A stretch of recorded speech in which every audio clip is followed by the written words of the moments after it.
నుండి స్వర్గం నాదే. సంస్థ లోకాలకు ఈ బలి చక్రవర్తి అధిపతి.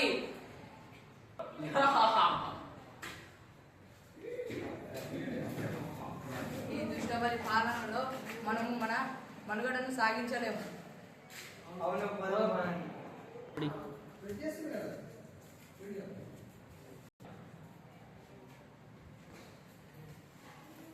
స్వామి,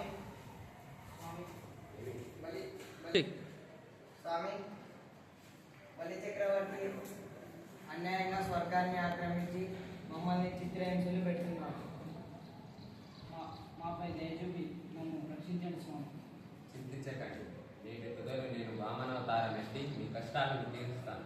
నేనా ధన్యోస్తు స్వామి, ధన్యోస్తు. బలి చక్రవర్తి, నువ్వు దానశీలవని నేను విన్నాను. నాకు దానం చేయగలవా? ఏం కావాలో కోరుకో. నాకు 3 నెలలు చాలు. బలి చక్రవర్తి, ఇప్పుడు ఈ విష్ణువుని చూస్తే నాకేదో మర్మంగా ఉన్నది. నా మాట విను. ఈ దానంగినం వద్దు.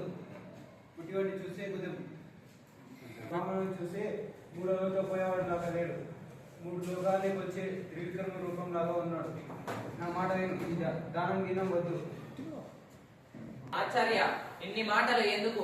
వచ్చినవాడు విష్ణు అయినా బ్రహ్మ అయినా శివుడైనా నా నాలుక వెనుదిరగదు. ఇచ్చిన మాట తప్పను. కులమున్ రాజ్యమున్ దేజమున్ నిలుపుమే కబ్జుండ విశ్వంబరం దళతింబోడు త్రివిక్రమాస్మరణ వాడే నిండు బ్రహ్మాండము గలడే. మాన్పనకండు నా పలుకు లాకర్నింపు కన్నంబులన్ వలది దానము గీనము కనుమా వర్ణిన్ మదనోత్తమా. భావం, దాతల్లో గొప్పవాడా ఓ బలి చక్రవర్తి, నీ కులాన్ని రాజ్యాన్ని పరక్రమాన్ని నిలుపుకో. ఈ పొట్టివాడు విష్ణువు కొంచెం మాత్రమే తీసుకొని పోయేవాడు కాదు. 3 అడుగులతో 3 లోకాలను కొలిచే త్రివిక్రమ రూపాన్ని పొందుతాడు. బ్రహ్మాండమంతా నిండిపోతాడు. ఎవరైనా అతడిని ఆపగలరా? నా మాట విను. దానం గీనం వద్దు. ఈ బ్రహ్మచారిని పంపించు.